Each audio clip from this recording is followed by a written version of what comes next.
Mas mabilis na po at mas maasang libreng Wi-Fi po ang connectivity po ang magagamit po sa lahat ng 4 na terminal po ng Ninoy Aquino International Airport. Ayan, magandang balita ito sa ating mga biyahero, mga biyahera, may libreng Wi-Fi na po.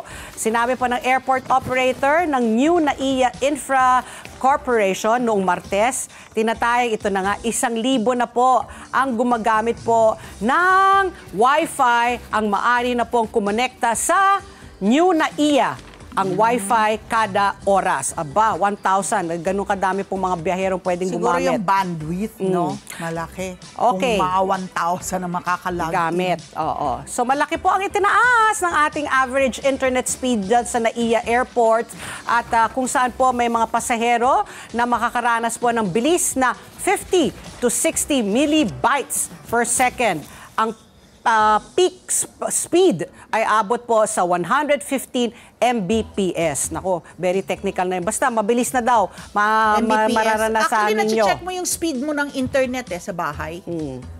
Okay. At mula sa dating limitasyon na 2 oras, dati hanggang 2 hours lang, tapos you have to reconnect again, ay libreng Wi-Fi na ang maaring ma-access nga po ng 3 oras. Kasi naman, di ba, 3 oras ka pinapapunta sa airport bago yung flight. So, dapat after 3 hours, wala ka ng sa iyong connectivity. So, hindi na kailangan ipasok po ng mga pasahero yung kanilang mga personal details para po makakonect sa Wi-Fi.